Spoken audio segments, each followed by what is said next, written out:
আসসালামু আলাইকুম। শুরু করতে যাচ্ছি Jamal star travel blog Bangkok থেকে। আজকে একটা সুন্দর একটি ভিডিও দেখাবো আপনাদেরকে। এটা হচ্ছে ব্যাংককের একটি খাওসান রোড। সকালে যতটা নীরব দেখছেন, সন্ধ্যা হলে পাল্টে যায় এর চিত্র। প্রত্যেকটা দেশের পর্যটকরা আনাগোনা, খানা পেনা প্লাস আনন্দ, নিত্য উল্লাসে জমে ওঠে এই খাওসান রোড। থাইল্যান্ডে বেড়াতে আসছেন, এখানে আসেনি এমন কাউকে খুঁজে পাওয়া খুবই মুশকিল। থাইল্যান্ডের রাজধানী ব্যাংককে খাওসান রোড, এখানে জীবন মানে অন্য কিছু। এখানে বর্ণিল লাইফস্টাইল, বাহারি স্ট্রিট ফুডের খাবার, ফ্রুটস বিশ্বজুড়া। তাই না এসে পারলাম না। এখানে রাত নামলেই অগণিত নর নারীর মুখরোচায় জমে ওঠে খাওসান রোড। নানান দেশে, নানান পোশাকে, নানান রকম মানুষ একসাথে মিলিত হয় এক অন্যরকম আনন্দ জগতে। আমরা এখন আজকে আমাদের প্ল্যান হচ্ছে আমরা যাব গ্র্যান্ড প্লেসে। তাই আমরা একটি টকটক গাড়ি ঠিক করে নিলাম। তো চলে আসলাম গ্র্যান্ড প্লেসের সামনে।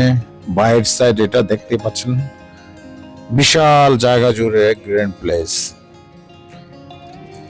গ্র্যান্ড প্লেসে আমরা ঢুকবো, ভিতরে ঢুকে দেখবো ওখানকার কি সৌন্দর্য, কি কি আছে, কি দেখার আছে, সবকিছুই দেখবো। আপনার সঙ্গে থাকুন। গ্র্যান্ড প্লেস থাইল্যান্ডের ব্যাংককে অবস্থিত একটি প্রদর্শনীয় স্থান। 1782 সাল থেকে রিয়াদের পরবর্তী থাইল্যান্ডের রাজাদের সরকারি বাসস্থান হিসেবে ব্যবহৃত হয়ে আসছে। রাজার তার সরকার 1925 সাল পর্যন্ত পরিচালিত। তবে এখনো গ্র্যান্ড প্লেসটি সরকারি কোনো অনুষ্ঠানের জন্য ব্যবহৃত হয়। প্রতিটি প্রসাদে এখনো বছরে কয়েকটি রাজকীয় বা রাষ্ট্রের অনুষ্ঠান হয়।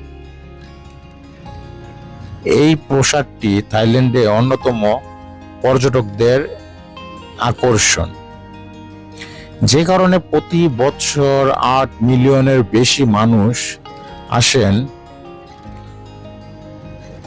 চলুন বন্ধুগণ, আজকে ঘুরে দেখাবো ব্যাংককের এই গ্র্যান্ড প্লেস। গ্র্যান্ড প্লেসের টিকিট মূল্য 500 বাত করে পার পার্সন। আপনাদের সাথে যদি ছোট বাচ্চা থাকে তাদের টিকিট লাগবে না। অ্যাডাল্ট যারা আছে তাদের জন্য 500 পাউন্ড দিয়ে আপনাকে টিকিট ক্রয় করতে হবে। আরেকটি গ্র্যান্ড প্লেসের সতর্কবার্তা হলো, আপনি আপনার মোবাইল ছাড়া অন্য কোনো ডিভাইস নিয়ে প্রবেশ করতে পারবেন না। 1782 সালের 6 মে চাকরি রাজবংশের প্রতিষ্ঠাতা রামাকার আদেশে প্রাসাদের প্রথম নির্মাণ কাজ শুরু হয়। তিনি তখন রাজধানী থাঙ্গুরি থেকে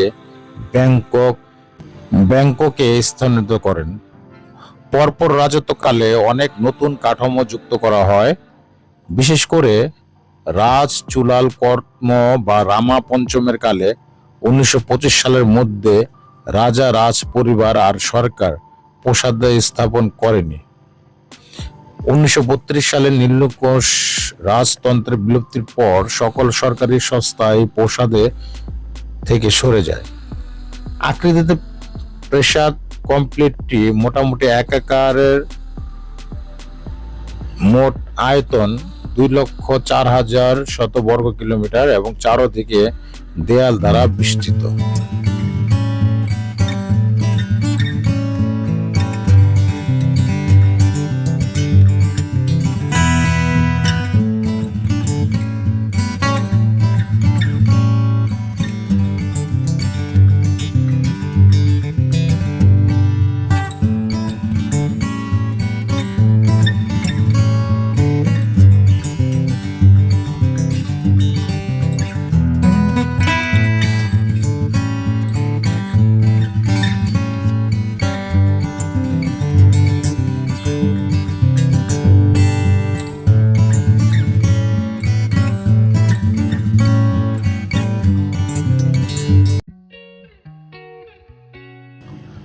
প্রতিদিন এখানে প্রচুর পর্যটক আসে ব্যাংককের গ্র্যান্ড প্লেস দেখার জন্য। সারা পৃথিবী থেকে প্রচুর পরিমাণে লোকজন চলে আসে, কারণ এই স্থাপনাটি এত সুন্দর কারুকার্য দিয়ে বানানো, চোখ ধাঁধানো কারুকার্য, যা দেখে আপনি মুগ্ধ হয়ে যাবেন।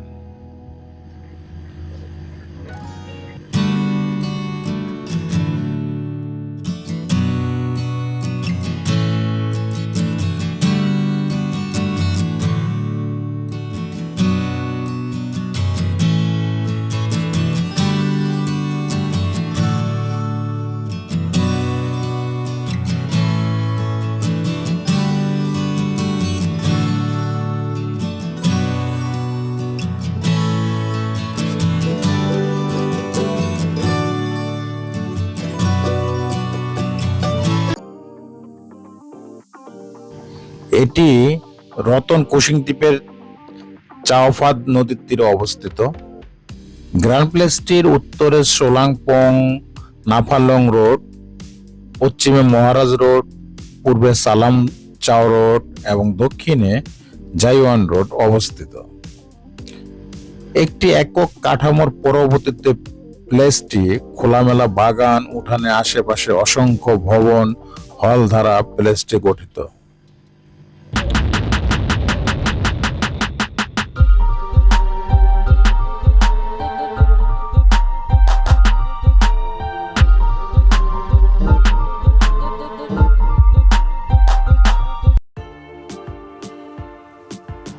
এর সামঞ্জস্যতা প্রায় শৈলী বিকাশের কারণে 200 বছর এর বেশি ইতিহাসের ধারাবাহিক রাজাদের দ্বারা সংযোজন এবং পুনর্নির্মাণ করা হয়েছে।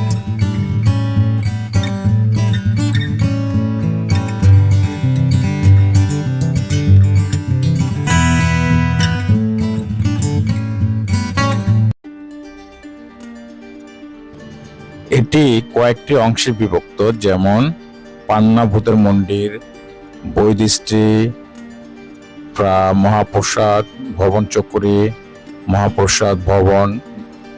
গ্র্যান্ড প্লেস বর্তমান জাদুঘর হিসাবে জনসাধারণের জন্য আংশিকভাবে উন্মুক্ত, তবে এটি কার্যকর পোশাক হিসেবে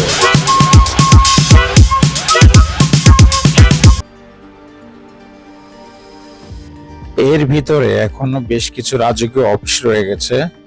আজও গ্র্যান্ড প্লেসটি আনুষ্ঠানিকতা রাজ কেন্দ্রবিন্দু, তবে এটি একটি জাদুঘর পর্যটন স্পট হিসাবে কাজ করে।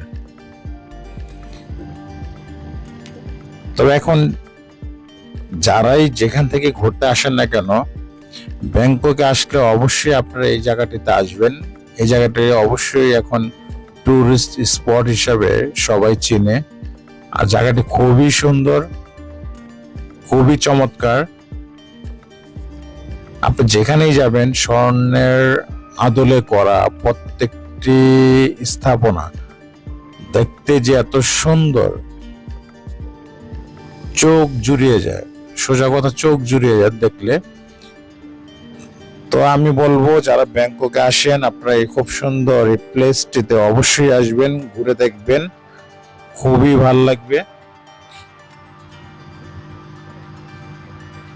তো আমার কাছে যতটুকু আমার জানা ছিল আমি আপনাদের সাথে শেয়ার করার চেষ্টা করলাম।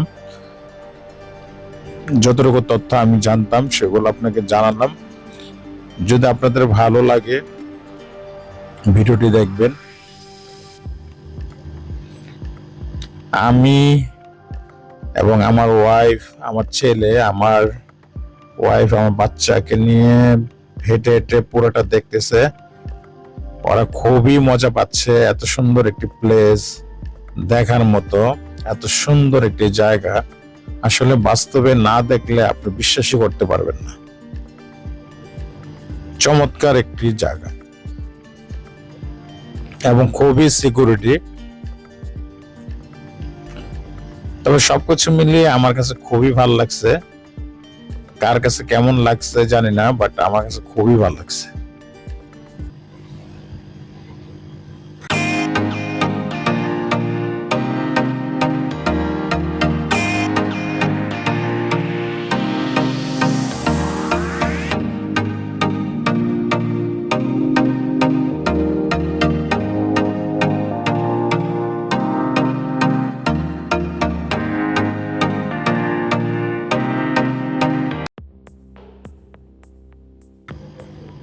তো বন্ধুরা, ভিডিওটি ভালো লাগলে অবশ্যই সাবস্ক্রাইব, শেয়ার, কমেন্টস করে আমাদেরকে জানাবেন আপনাদের কাছে কেমন লাগলো, প্লেসটা কেমন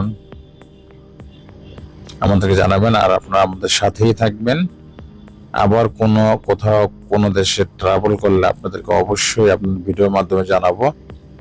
সেই পর্যন্ত আপনারা সবাই ভালো থাকবেন। সবার জন্য দোয়া করি, আল্লাহ পাক যেন সবাইকে ভালো রাখে, সবাই যেন সুস্থ থাকে, সবার জন্য রইল দোয়া এবং শুভকামনা। সবাই ভালো থাকবেন। আমি এই মুহূর্তে বিদায় নিচ্ছি। আল্লাহ হাফিজ।